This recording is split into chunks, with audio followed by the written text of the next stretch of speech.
Hello बच्चों। अपने पिछले क्लास में हम लोगों ने देखा था कि लाइट जो है वो as per Huygens wave theory एक वेव है, ठीक है। और फिर हाइगेंस के सेकेंडरी वेवलेट्स की थ्योरी से यानी द्वितीयक तरंगिकाओं के सिद्धांत की सहायता से हम लोगों ने ये देखा था कि तरंगे कैसे चलती हैं। तो आइए एक बार रिवाइज करते हैं कि हाइगेंस की सेकेंडरी वेवलेट्स थ्योरी क्या कहती है, और उसके बाद फिर हम आज उसकी सहायता से रिफ्लेक्शन और रिफ्रैक्शन के कॉन्सेप्ट को थोड़ा सा समझेंगे, ठीक है। तो आइए शुरू करते हैं। देखिए, हाइगेन की सेकेंडरी वेवलेट्स की थ्योरी के अकॉर्डिंग क्या होता है कि लाइट वेव के फॉर्म में सोर्स से निकलती है और उस वेव का वेव फ्रंट जो होता है और उस वेव फ्रंट पर सिचुएटेड सारे पार्टिकल्स एक नए वेव के जैसा, एक नए वेव सोर्स के जैसा क्या करते हैं, बिहेव करते हैं। यानी वेव फ्रंट पर सिचुएटेड सभी पार्टिकल्स से नए वेव्स निकलते हैं और इन नए वेव्स को हम लोग सेकेंडरी वेवलेट्स के नाम से जानते हैं, ठीक। सेकेंडरी वेवलेट्स किसी भी मीडियम में उसी स्पीड से चलते हैं जिस स्पीड से उस मीडियम में प्राइमरी वेव फ्रंट चलता। यानी अगर एयर में सेकेंडरी वेवलेट्स हैं तो सेकेंडरी वेवलेट्स एयर में उसी स्पीड से चलेंगे जिस स्पीड से प्राइमरी वेव उस एयर में ट्रेवल करेगा। फिर अगर मान लीजिए वही वेव वाटर में ट्रेवल करता है तो सेकेंडरी वेवलेट्स की स्पीड वही होगी जो स्पीड प्राइमरी वेव की सेकेंडरी वेवलेट्स में वाटर में होगी। क्लियर है।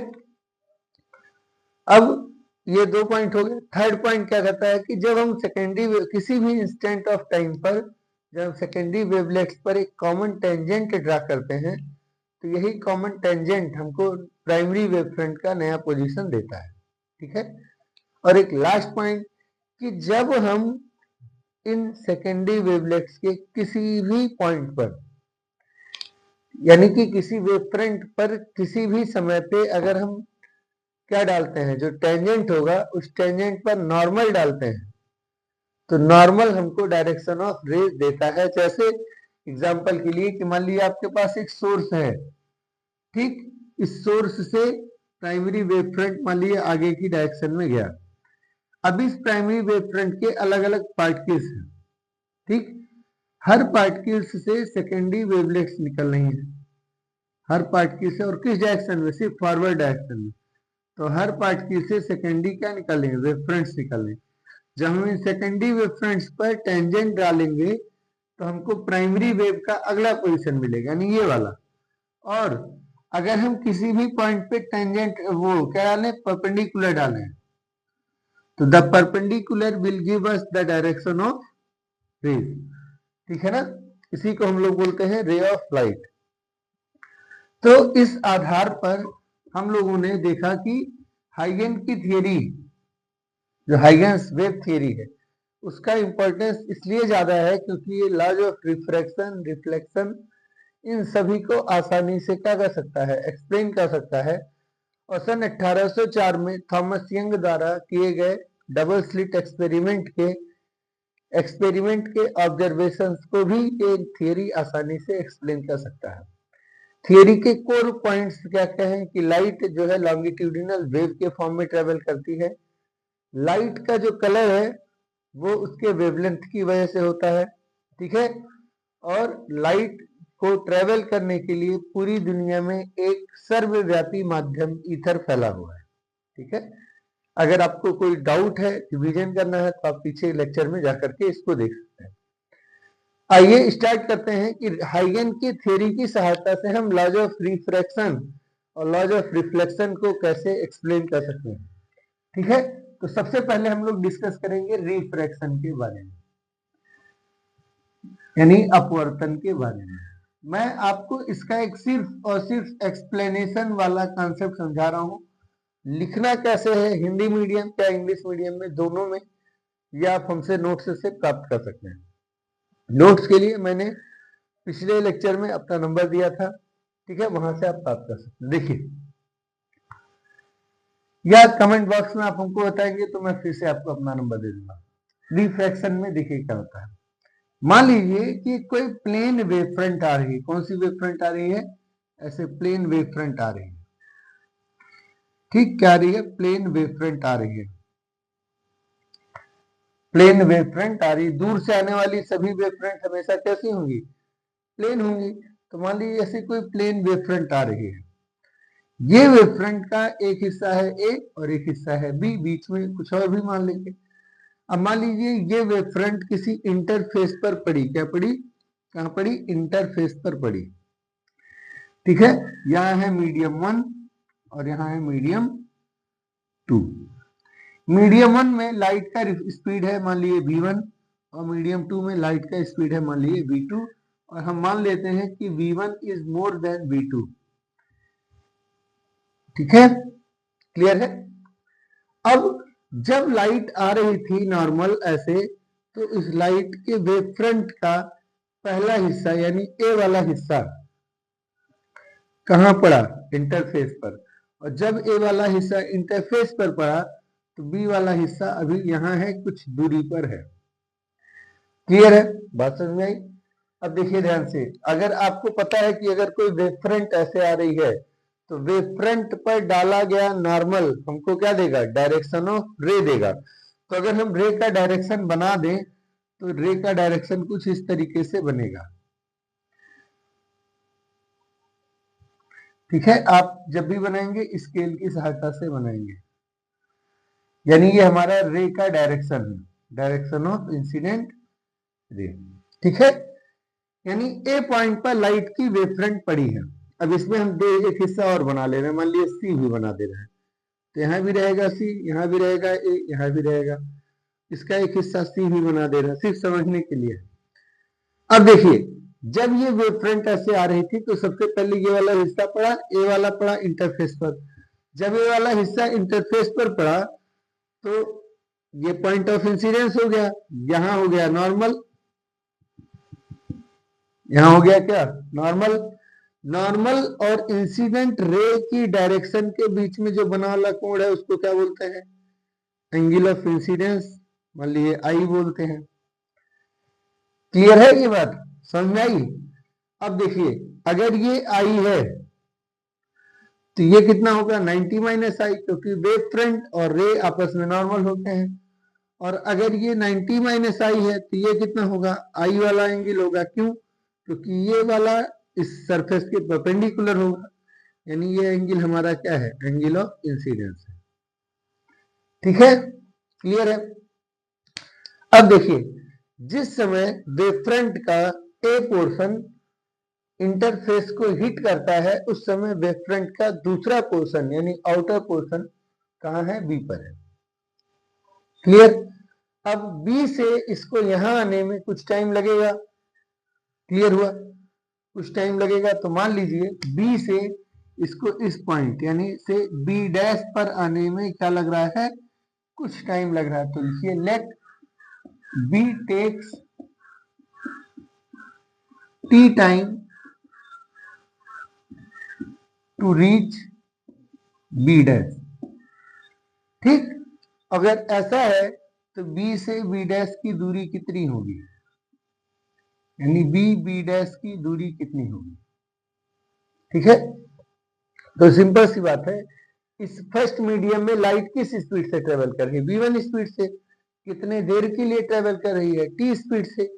तो b से v1 की वैल्यू कितनी होगी, स्पीड इंटू टाइम, यानी v इंटू टी, क्लियर हुआ। जबकि जो पार्टिकल ए पहुंच चुका है इंटरफेस पे, अब वो किस मीडियम में ट्रेवल करेगा, सेकेंड मीडियम में ट्रेवल करेगा। तो मान लीजिए इसको किसी पॉइंट पर आने में कितना डिस्टेंस लगा, टाइम लगा, यानी जितने देर में बी डैश पे पहुंचा उतने ही देर में ए कहां पहुंचा।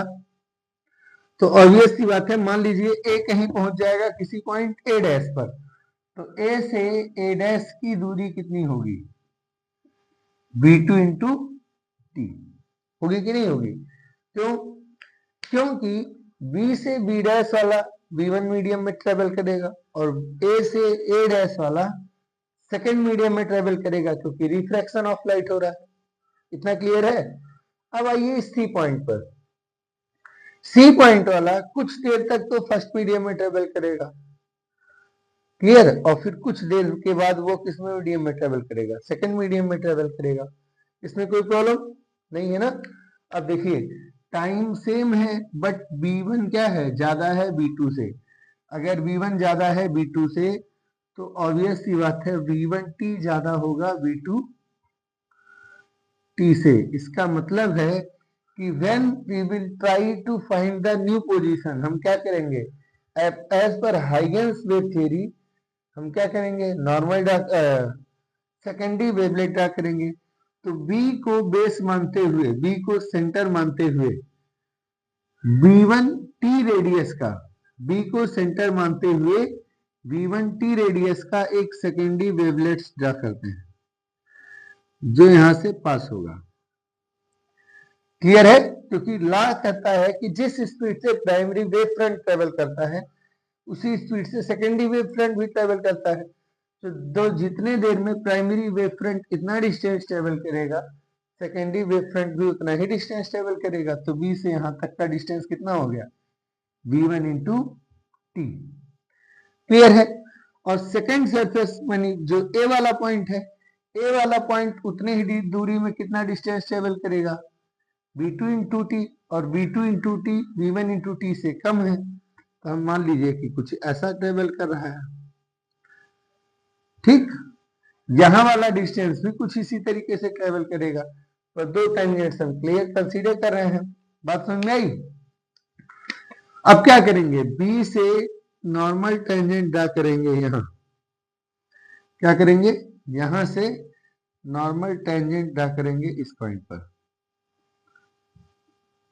ठीक है, नॉर्मल टेंजेंट ड्रा करेंगे किस पॉइंट पर, इस पॉइंट पर। क्लियर हुआ? यहां से यहां के बीच। और ये वाला जो पॉइंट हुआ हमारा वो पॉइंट हो जाएगा तब कौन सा, ए डैश। इसको छोटा ड्रा करिएगा, सिर्फ समझाने के लिए रहता है। क्लियर है? बात समझ में आई? कौन सा, ये वाला छोटा सा रहेगा। ठीक, ताकि आपको फिगर में ड्रा भी करने पे लगे भी कि हाँ ये टेंजेंट है। Is that clear? तो जो वेव फ्रंट आपका ऐसे आ रहा था वो वेव फ्रंट कैसे जाएगा, इस तरफ से जाएगा। अब अगली वेव फ्रंट की डायरेक्शन, अगला फिर अगला फिर अगला, इस तरीके से आप बना सकते हैं। अगला फिर अगला, तो ये वेव फ्रंट वेव कुछ इस तरीके से क्या होगा, ट्रेवल करेगा। इस तरीके से क्या करेगा, ट्रेवल करेगा। ठीक है, तो देखिए लाइट का वेव फ्रंट आया है ऐसे और जा इस तरह से रहा है, तो किस तरफ मुड़ा, टुवर्ड्स द नॉर्मल। किस तरफ मुड़ा, टुवर्ड्स द नॉर्मल। क्लियर हुआ? बात समझ में आई? अब देखिए ये पॉइंट सरफेस देखिए, यहां ये वाला एंगल कौन सा होगा, एंगल ऑफ रिफ्रैक्शन। कौन सा होगा, एंगल ऑफ रिफ्रैक्शन। ये टेंजेंट है तो ये 90 डिग्री हो गया। अगर ये आर है तो ये वाला एंगल कितना होगा, 90 माइनस आर। अगर ये 90 माइनस आर है तो ये कितना होगा, आर। कैसे, अगर ये आर है यहां पे तो 90 होगा क्योंकि ये टेंजेंट और नॉर्मल का डायरेक्शन है। अब देखिए अगर ये आर है, ये थर्ड एंगल बची कितनी, ये वाली, यहां से यहां के बीच में 90 होता है टोटल। ये आर है तो ये एंगल बचा 90 माइनस आर। ये 90, ये 90 माइनस आर, तो फिर ये कितना हो गया, आर हो गया। तो ये हो गया R. So I is angle of incidence और R is angle of diffraction. I is angle of incidence और R is angle of refraction. अब यहां पर ध्यान से देखने वाली चीज क्या है, ये एंगल 90 डिग्री है, यहां पे ये एंगल 90 डिग्री है। क्लियर? 90 डिग्री के सामने A B dash is your hypotenuse. इस 90 डिग्री के सामने A B dash is your hypotenuse. ये एंगल ऑफ इंसिडेंस, ये angle of refraction. Triangle A B B dash is similar to triangle A dash B dash. Triangle ये वाला और ये वाला आपस में क्या है, सिमिलर। और अगर ट्रायंगल सिमिलर है तो करेस्पॉन्डिंग साइड्स का रेशियो क्या होगा, इक्वल होगा।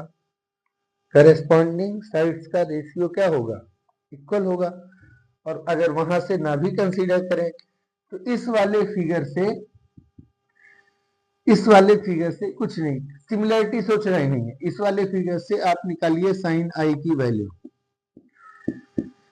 साइन आई यानी आई के सामने परपेंडिकुलर बाय हाइपोटेनियस यानी v1 into T divided by hypotenuse A B dash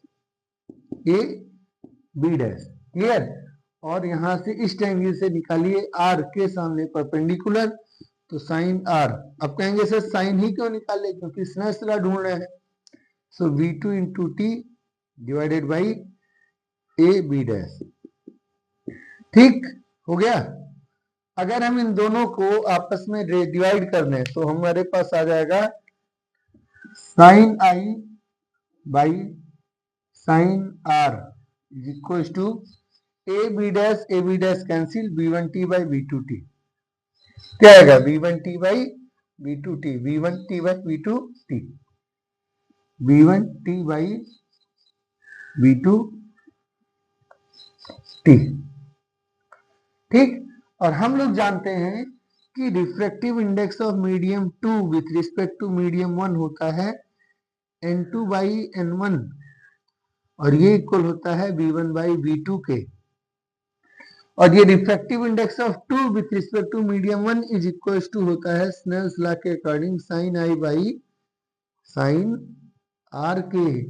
इसका मतलब है कि ये जो हो गया हमारे पास sine I by sine are is equal to v1 by v2 and that is equal to 1 and 2 यानी refractive index of 2 with respect to medium 1। इसका मतलब है कि इस फिगर से, इस थियरी से स्नेल का लॉ प्रूफ हो रहा है। क्या प्रूफ हो रहा है?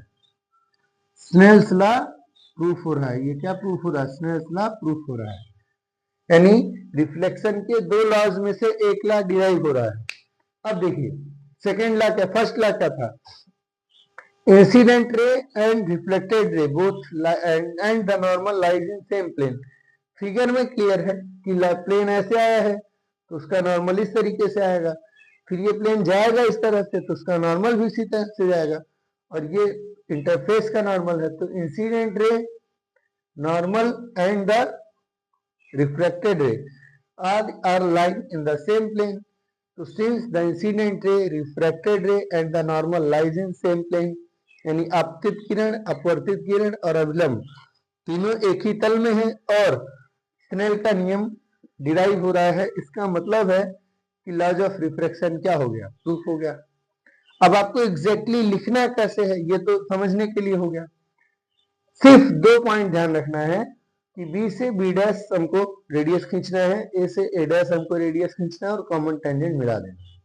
फिर फिगर देख के साइन आई और साइन आर की वैल्यू लिखनी है, डिवाइड करना है, अपने आप प्रूफ हो गया। लिखने वाली चीज कैसे लिखेंगे? बोर्ड एग्जाम में, चाहे यूपी बोर्ड हो चाहे सीबीएसई बोर्ड हो, लिखने के लिए कैसे लिखेंगे? तो लिखने के लिए आप चाहे तो हमसे नोट्स ले सकते हैं, हमारे नंबर पर मैसेज कर सकते हैं। ठीक है, क्लियर है? और नंबर कैसे मिलेगा आपको? इसके पीछे वाले लेक्चर में आराम से आपको मिल जाएगा। प्लेलिस्ट में L1 L2 L3 करके सीरियल से क्लासेस पढ़नी है तो आपको देखने में भी कोई दिक्कत नहीं होना चाहिए। कोई प्रॉब्लम इसमें? चेक कर लीजिए।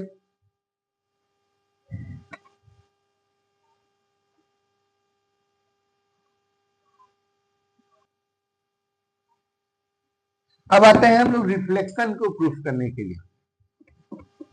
ठीक है, अब चेक करते हैं कि रिफ्लेक्शन कैसे प्रूफ करेंगे। How you will derive reflection and laws of reflection from the basis of Huygens wave theory.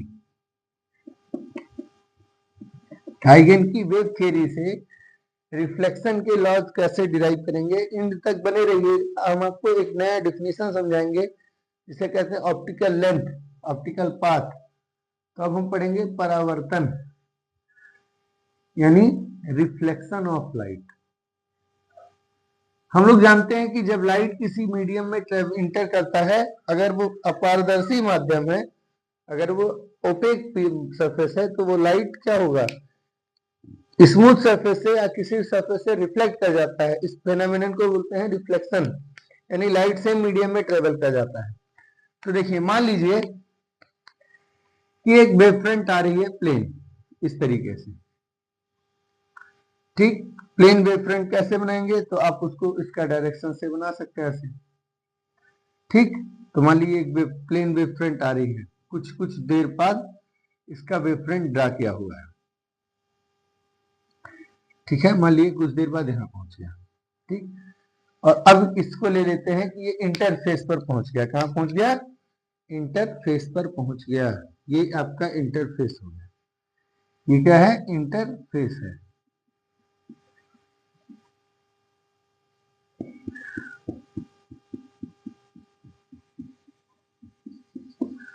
पीछे की तरफ पॉलिश कर दिए। तो मान लीजिए कि A B is the wave front which is coming parallel to which is coming to the interface.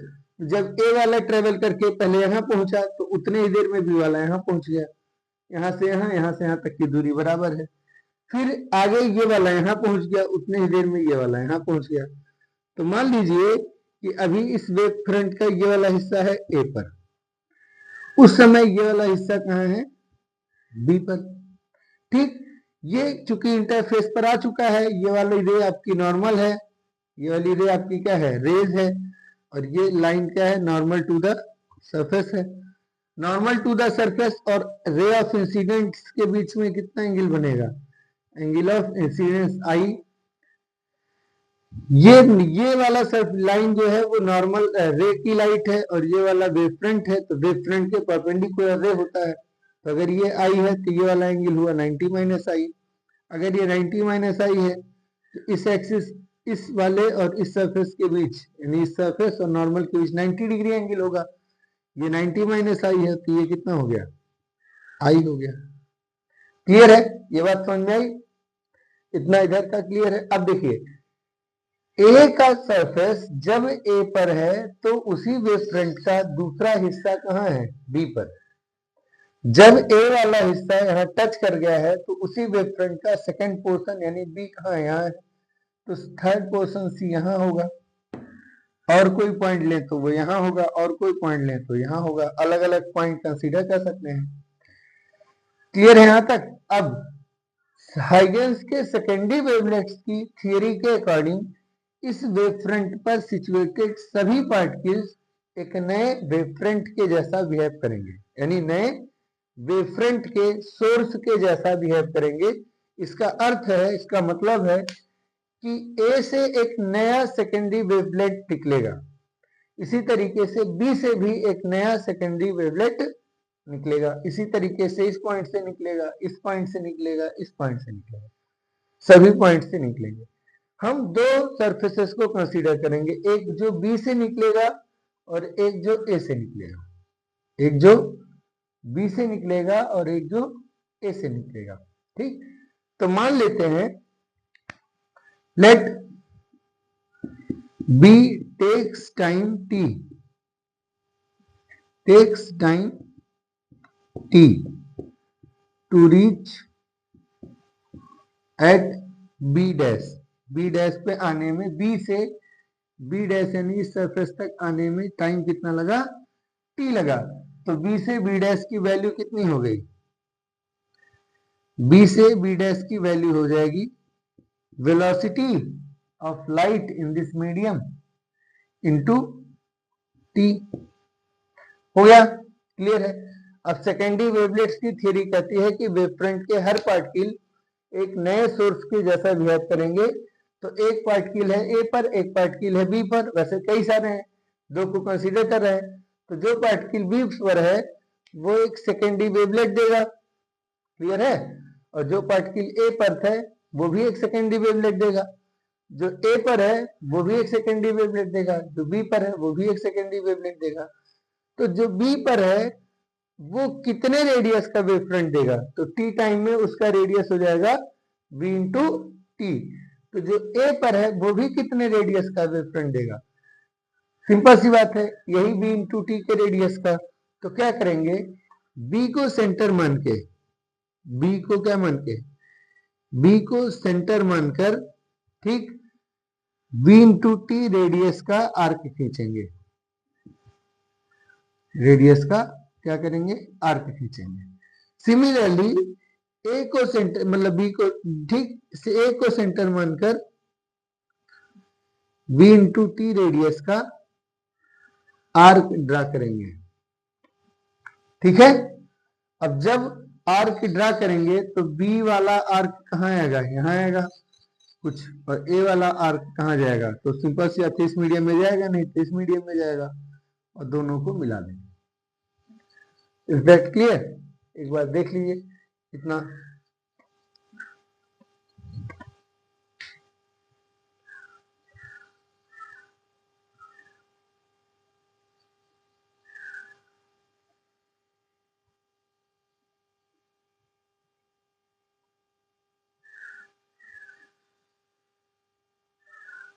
ठीक है, क्लियर है?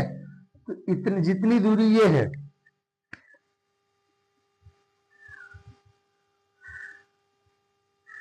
उतनी ही दूरी का यहाँ कहीं से लेकर के यहाँ से यहाँ से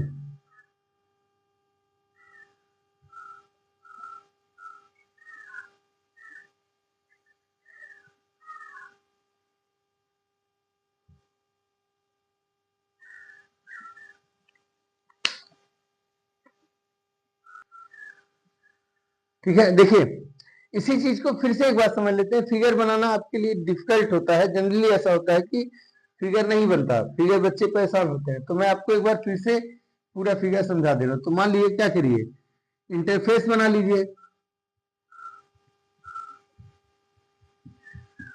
ठीक।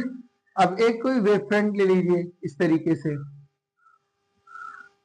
तो वेव फ्रंट का एक नॉर्मल आएगा,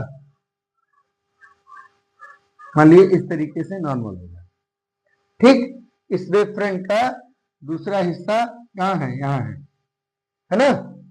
तो मान लीजिए ये वेव फ्रंट कौन सा था, ए और बी, यहाँ भी कौन सा आएगा, ए वाला यहाँ पहुंच गया ए, तो बी वाला यहाँ से यहाँ पहुंच गया बी। अब बी से बी डैश आने में कितना टाइम लगेगा, तो सपोज करिए टी, तो ये डिस्टेंस हो गया B T, B into T. जितने देर में ये यहाँ से यहाँ आएगा उतने ही देर में यहाँ वाला पार्टिकल आगे बढ़ जाएगा इस मीडियम में। क्लियर है, बात समझ में आई? तो देखिए ये आपका हो गया सपोज करो नॉर्मल, ठीक। किसके नॉर्मल, इंटरफेस के नॉर्मल, किसके नॉर्मल, इंटरफेस के नॉर्मल। इंटरफेस के परपेंडिकुलर यानी नॉर्मल से angle of ray of incidence line के बीच जो एंगल बनेगा उसे क्या कहेंगे, एंगल ऑफ इंसिडेंस। क्लियर है? ये रे ऑफ लाइट है और ये वेव फ्रंट है। हम लोग जानते हैं कि wave front ray of light के हमेशा परपेंडिकुलर होता है। तो अगर ये आई है तो ये वाला एंगल 90 माइनस आई होगा, ठीक। ये नॉर्मल है और ये इंटरफेस है, दोनों के बीच एंगल 90 डिग्री होता है। तो अगर ये 90 माइनस आई है तो ये वाला एंगल आपका एंगल ऑफ इंसिडेंस होगा आई। क्लियर है, बात समझ में आई? अब देखिए लॉ कहता है कि जितने देर में बी से बी डैश पहुंचेंगे वो टाइम है मान लीजिए टी, तो बी से बी डैश का डिस्टेंस हो जाएगा बी इंटू टी। तो जितने देर में ये लाइट वेव से बी से वेव फ्रंट बी डैश पे पहुंचेगा उतने ही देर में उतना ही डिस्टेंस ट्रेवल करता हुआ बी से निकला हुआ कोई वेव फ्रंट यानी सेकेंडरी वेवलेट ए डैश पे पहुंच जाएगा कोई और दूरी पे, यानी सेम। तो बी से बी डैश की दूरी हो गई यहाँ कहीं, मान लीजिए ये वाला कर्व बनाया, और ए से उतना ही डिस्टेंस कवर करते हुए मान लीजिए यहाँ कहीं लेंथ बनाया, यहाँ कहीं बनाया, ठीक। तो इस पॉइंट का और इस पॉइंट का जो कॉमन टेंजेंट ड्रा होगा, इस पॉइंट का और इस लाइन, इस आर्क का और इस आर्क का क्या ड्रा होगा, कॉमन टेंजेंट ड्रा होगा। वो कॉमन टेंजेंट हमको किस चीज की डायरेक्शन दिखाएगा, रिफ्लेक्टेड रे की डायरेक्शन दिखाएगा। यानी वेव ऐसे आएगा और ऐसे चला जाएगा, वेव ऐसे आएगा और ये वाला सरफेस पहले पड़ा है तो ये वाला ऐसे आएगा फिर ऐसे होते हुए ऐसे निकल जाएगा। तो वेव फ्रंट ऐसे आएगी, ये वाला सरफेस पहले पड़ेगा तो ये पहले रिफ्लेक्ट होगा, तब तक ये आ ही रहा होगा, फिर ये घूम के ऐसे चला जाएगा। तो इस तरीके से आया, ऐसे घूम के निकल गया। क्लियर है, बात समझ में आई? तो ये वाला पॉइंट हमारा हो गया ए डैश, ठीक। कोई प्रॉब्लम? अब ध्यान दीजिए कि ये जो रे है वो कौन सी रे है, ये जो रे है वो कौन सी रे है? रिफ्लेक्टेड रे है। ये कौन सी रे है? रिफ्लेक्टेड रे है। तो अगर हम इस पॉइंट पे नॉर्मल ड्रा करें तो ये तो नॉर्मल आएगा ब्लू कलर से। ये आपका रिफ्लेक्टेड रे है, ये नॉर्मल है, तो दोनों के बीच एंगल कितना हुआ? आर। एंगल कितना हुआ? आर। हुआ कि नहीं हुआ? ठीक है। अगर ये आर है तो ये वाला रे कितना हुआ? ये वाला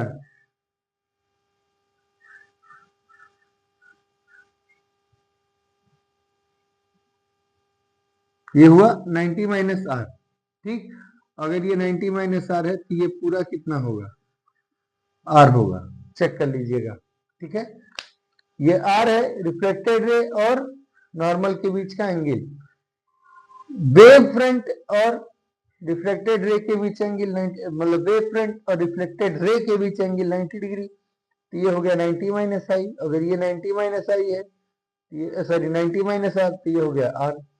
ठीक है। देखिए इसको, क्लियर है इतना? अब देखिए हमारे पास क्या क्या है, दो ट्रायंगल्स हैं ए बी बी डैश। यहां पे लिख दे रहा हूं मैं फिर से साफ, बी डैश। कौन कौन सा triangle? Triangle A B B dash and triangle B dash A dash और A. Triangle B dash A dash और ए। इसका मतलब एक वो ट्रायंगल जो रिफ्लेक्ट इंसिडेंट वेव फ्रंट का बन रहा है इंटरफेस के, और एक वो ट्रायंगल जो रिफ्लेक्टेड वेव फ्रंट का बन रहा है किसके साथ? इंटरफेस से। हमने दो ट्रायंगल लिया। ठीक है। इन दो ट्रायंगल्स में एक साइड कॉमन है, कौन सा? ए बी डैश और B dash A. A B dash common है किसके? बी डैश ए के। ए बी डैश कॉमन है बी डैश ए के, क्योंकि ये साइड इस वाले ट्रायंगल में भी है और ये साइड इस वाले ट्रायंगल में भी है। अब देखिए एंगल ए बी और B dash, angle A B और बी डैश इक्वल होगा कितने डिग्री के? 90 डिग्री के, क्योंकि ये वेव फ्रंट है और ये रे है। इसी तरीके से angle B dash A dash और ए भी कितना होगा? 90 डिग्री के। क्यों? क्योंकि ये वाला सरफेस वेव फ्रंट है और ये वाला सरफेस इसके नॉर्मल है, यानी रे डायरेक्शन है। तो ट्रायंगल एंगल बी डैश ए भी इसके इक्वल होगा। Angle B dash A dash और ए भी इक्वल होगा 90 डिग्री। इतना क्लियर हुआ? बात समझ में आई? अब देखिए बी से बी डैश की डिस्टेंस कितनी है? bt। सिमिलरली ए से ए डैश की डिस्टेंस कितना है? bt। तो बी से बी डैश की डिस्टेंस कितनी है? bt। और उतना ही डिस्टेंस है ए से ए डैश का। बी से बी डैश जितना है उतना ही ए से ए डैश है। ठीक। तो किसी दो ट्रायंगल के अंदर एक ट्रायंगल 90 डिग्री है, 90 डिग्री के सामने है हाइपोटेन्यूस, आपस में इक्वल है, और कोई एक साइड इक्वल है। तो बाई आरएचएस रूल, कौन सा रूल?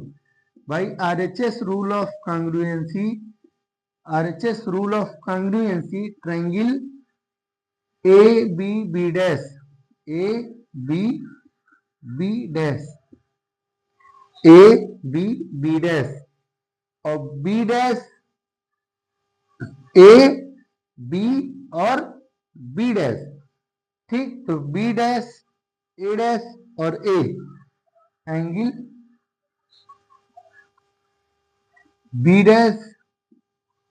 ठीक। जैसे देखिए A B B dash, A B B dash, वैसे बी डैश ए डैश और A, B dash A dash और ए आपस में क्या होंगे? क्या होंगे? कांग्रुएंट होंगे। क्या होंगे? कांग्रुएंट होंगे। क्या होंगे? कांग्रुएंट होंगे। तो triangle A B B dash आपस में कांग्रुएंट होंगे। ठीक है। तो देखिए A B dash A B dash B dash A B dash A, ठीक, A B B dash A B B dash B dash A 90 degree, और बी से बी डैश बी से बी डैश और ए से ए dash आपस में क्या है, इक्वल है। तो इसका मतलब है कि करस्पॉन्डिंग साइड्स यानी by CPCT corresponding parts of congruent triangle angle BAB dash will be equal to angle BAB dash will be equal to BAB dash will be equals to angle A dash B dash A, angle A dash B dash A, and so angle I is equals to angle R। और यही तो law of reflection है, यही क्या है, law of reflection है। तो law of reflection यहां से प्रूफ हो गया। क्यों?